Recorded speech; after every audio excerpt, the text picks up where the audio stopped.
Congress party Teenmar మల్లన్నను suspend చేయడంపై మన ముందు బీసీ సమాజ్ జిల్లా అధ్యక్షుడు ఉన్నాడు. వారితో మాట్లాడే ప్రయత్నం చేద్దాం. ఈరోజు కాంగ్రెస్ పార్టీ ఎమ్మెల్సీ అయిన తీన్మార్ మల్లన్న గారిని సస్పెండ్ చేయడం నిజంగా చాలా అవమానీయ ఘటనగా మేము భావిస్తున్నాం. ఎందుకొరకంటే బీసీ వాదాన్ని బలంగా ఈరోజు గ్రామాన వ్యాప్తం చేసినటువంటి గొప్ప వ్యక్తి తీన్మార్ మల్లన్న. అటువంటి వ్యక్తిని ఈరోజు పార్టీని సస్పెండ్ చేయడం కాంగ్రెస్ పార్టీ తన గొయ్యిని తానే తోవుకున్నట్లుగా ఈరోజు మొత్తం బీసీ సమాజం భావిస్తుంది. ఎందుకొరకంటే శాసన మండలిలో కానీ బీసీ వాదాన్ని వినిపించిన ఏకైక ఎమ్మెల్సీ తీన్మార్ మల్లన్న. అటువంటి వ్యక్తిని ఈరోజు సస్పెండ్ చేయడం నిజంగా బీసీ సమాజం మొత్తం వ్యతిరేకిస్తుంది. భవిష్యత్తులో అతను తీసుకోబోయే నిర్ణయానికి బీసీ సమాజం మొత్తం విన్నంటే ఉంటుంది. ఎందుకొరకంటే కేంద్ర నాయకత్వం రాహుల్ గాంధీ గారు ఏదైతే తెలంగాణ రాష్ట్రంలో బీసీలను కులగణన చేయలే, స్కానింగ్ చేయాలనేది ఏదైతే సందేశంతో ఈరోజు కాంగ్రెస్ పార్టీ కులగణన చేసిందో, అటువంటి కులగణన విషయంలో జరిగిన తప్పిదాలను, ఆయన బీసీలకు జరిగిన అన్యాయాన్ని గ్రామాన ప్రతి బీసీకి అర్థమయ్యే విధంగా తీసుకుపోయినందుకు తగిన గుణపాఠం ఈరోజు కాంగ్రెస్ పార్టీ అతనికి ఇచ్చినట్లయింది.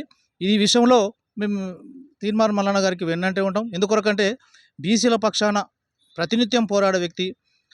విషయం ప్రతి జీవో విషయంలో కానీ, జీవో 29 విషయంలో కానీ, జీవో 55 విషయంలో కానీ, నిరుద్యోగుల విషయంలో కానీ, ఈడబ్ల్యూఎస్ విషయంలో కానీ ప్రతి బీసీ బిడ్డకు చేరే విధంగా ఈరోజు బీసీ భావజాలాన్ని బలంగా వినిపించిన వ్యక్తి తీన్మార్ మల్లన్న. అటువంటి వ్యక్తిని భవిష్యత్తులో మాకు పోటీగా రాగలుగుతాడు అనే ఏకైక ఉద్దేశంతో ఈరోజు కాంగ్రెస్ పార్టీలోని అగ్రవర్ణ పెద్దలందరూ కలిసి ఒక పెద్ద కుట్రగా ఈరోజు మేమందరం భావిస్తున్నాం. దీనికి ఒకటే ఈరోజు కాంగ్రెస్ పార్టీకి హెచ్చరిక చేస్తున్నాం. తెలంగాణ రాష్ట్రంలో ఈ రోజుతో కాంగ్రెస్ పార్టీ తాను దోకున్నతో తానే పడిపోతుంది. ఎందుకొరకంటే గత అసెంబ్లీ ఎన్నికల్లో కానీ, మొన్న శాసనమండలి ఎన్నికల్లో కానీ కాంగ్రెస్ పార్టీ అధికారంలోకి తీసుకురావడానికి తనకున్న సోషల్ మీడియా ద్వారా కానీ, తన వాక్చాతుర్యంతో కానీ, బీసీల విషయంలో కానీ ప్రతి నిత్యం విషయంలో కాంగ్రెస్ పార్టీ అధికారంలోకి రావడానికి కీలకమైన వ్యక్తిగా తీన్మార్ మల్లన్న గారు ఉన్నారు.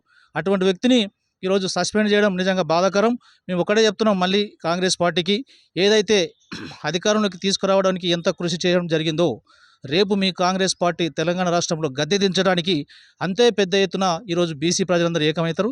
భవిష్యత్తులో తీసుకుపోయే నిర్ణయానికి బీసీ సమాజం మొత్తం అతని వెన్నంటే ఉంటుంది. మహబూబ్ నగర్ జిల్లా ప్రజలందరూ తీన్మార్ మల్లన్నను సస్పెండ్ చేయడము అనైతికమని అంటున్నారు. ఆ విషయంపై మీరు ఖచ్చితంగానే. ఎందుకొరకంటే ఇందాక చెప్పినట్లుగా బీసీల పక్షాన పోరాడుతున్న కాంగ్రెస్ పార్టీలో ఉన్న ఏకైక వ్యక్తి తీన్మార్ మల్లన్న. ఈరోజు ప్రతి బీసీ బిడ్డ తమకు జరుగుతున్న అన్యాయాలపై నిలదీసేటట్లు ఈరోజు ప్రతి బీసీ బిడ్డను అవేర్నెస్ చేసింది తీన్మార్ మల్లన్న. కాబట్టి వాళ్ళు సహించుకోలేకపోతున్నారు. మాకు భవిష్యత్తులో పోటీ అవుతాడో, మా ప్రభుత్వానికి ఇతని ద్వారా మాకు బీసీల నుంచి ఎప్పుడు ముప్పు వచ్చే అవకాశం ఉందని ముందే గ్రహించిన ఈ అగ్రవర్ణ కాంగ్రెస్ పార్టీ పెద్దలు తీసుకున్న నిర్ణయంగా మేమందరం భావిస్తున్నాం. దీనికి ఒకటే చెప్తున్నాం, భవిష్యత్తులో తగిన గుణపాఠం బీసీ సమాజం నుంచి కాంగ్రెస్ పార్టీ ఎదుర్కోవాల్సి వస్తుంది.